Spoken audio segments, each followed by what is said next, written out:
Base two base আপনি পার হতে হবে, ধাপে ধাপে আপনাকে সামনে যেতে হবে। সেজন্য বলবো সবাইকে একসাথে নিয়ে আপনারা কাজ করুন, দেশের সাধারণ মানুষের সমস্যা নিয়ে কাজ করুন, কিভাবে সমাধান করা যায় সে বিষয় নিয়ে আপনারা আলোচনা করুন। এখন থেকেই আমি আশা করব এনসিপিতে অর্থনীতি বিষয়ে 100 জন পলিটিশিয়ান তৈরি করবে, স্বাস্থ্য খাতে 100 জন পলিটিশিয়ান তৈরি করবে, যাতে স্বাস্থ্য খাতে তাদের অবদান থাকে। এরকম প্রত্যেকটা সেক্টরে 100 জনকে বিল্ড আপ করতে হবে দেশকে সামনের দিকে এগিয়ে নিতে হলে।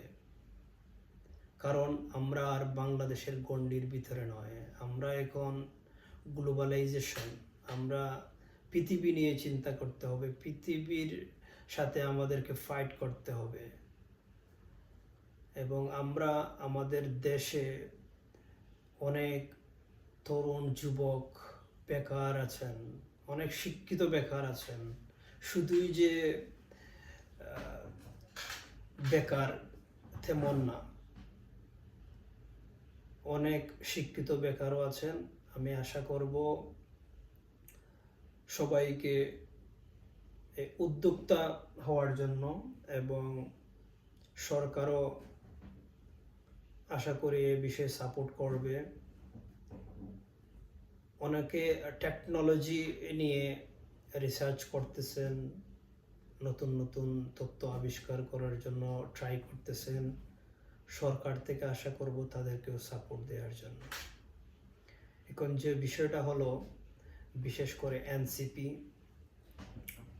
কারণ আমরা চাই যে একটি দল যখন তার প্রতিদ্বন্দ্বী না থাকে তখন কিন্তু সে ফ্যাসিস্ট হওয়ার সম্ভাবনা খুবই বেশি।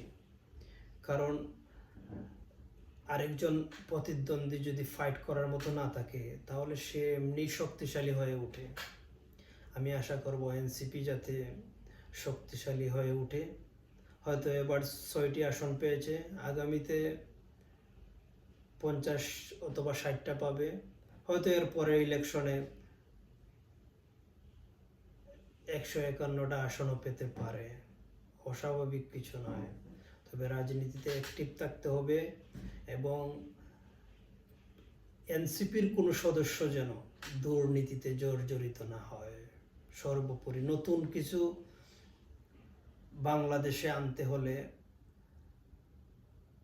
আপনাকে পরিশুদ্ধ হতে হবে, এমনভাবে অর্থনীতিকে গড়ে তুলতে হবে যাতে আমাদের দেশ নিম্ন আয়ের জনগণ থেকে নিয়ে একেবারে টপার লেভেল, সবাই আইনের শাসন সবার জন্য সমান, কারো জন্য কোনো ভেদাভেদ সৃষ্টি হবে না। এরকম সুন্দর একটি দেশ গঠনে এনসিপির ভূমিকা আমরা দেখতে চাই। আমাদের প্রবাসীরা সব সময় আমরা পাশে আছি বাংলাদেশের।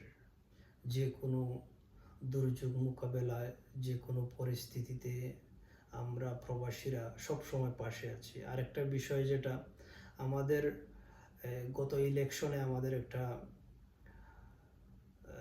মিটিং হয়েছিল এনসিপিকে সাপোর্ট দেওয়ার জন্য। 300 আসনে সবাইকে আমরা প্রবাস থেকে প্রত্যেক আসনে তার নির্বাচনের জন্য আমরা আর্থিক সহযোগিতা করার একটা উদ্যোগ নিয়েছিলাম, কিন্তু জুটে যাওয়ার কারণে আমরা সবাই পিছিয়ে গেলাম। কারণ আপনারা প্রার্থী দিয়েছিলেন 30টি আসনে, কিন্তু আমাদের ধারণা ছিল যে নতুন একটি দল এবং এরা দেশের জন্য কাজ করবে, সেজন্য ওদের অর্থনৈতিক সাপোর্টটা আমরা প্রবাসীরা দিতে চেয়েছিলাম 300 আসনে। কিন্তু আপনারা যদি এবার 300 আসনে প্রার্থী দিতেন, হয়তো তারা আজ পরিচিত হতে পারত 300 আসনে।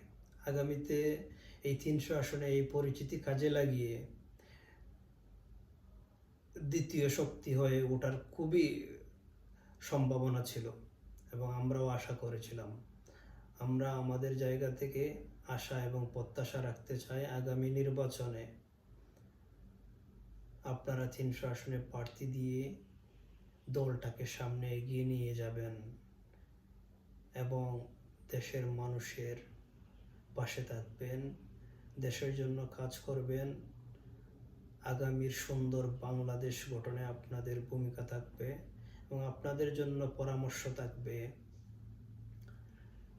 প্রত্যেকটা ইউনিভার্সিটি এবং কলেজ থেকে আপনারা যারা মেধাবী আছেন তাদেরকে রাজনীতিতে নিয়ে আসবেন।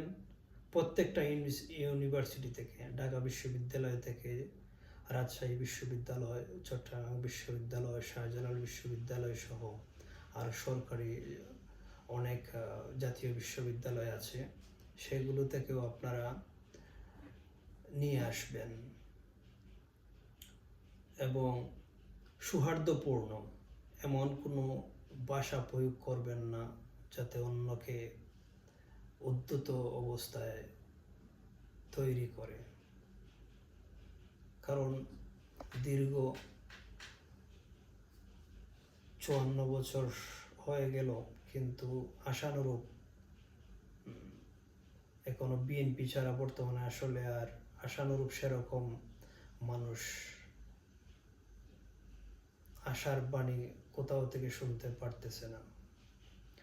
আমরা আশা করব আমাদের জায়গা থেকে এনসিপির সফলতা কামনা করি এবং এনসিপি বহু দূর এগিয়ে যাক এবং এনসিপি সর্বোপরি জিরো টলারেন্স, দুর্নীতিমুক্ত, চাঁদাবাজি মুক্ত এবং এনসিপির দ্বারা যেন কোনো বোন হেনস্থার শিকার না হয়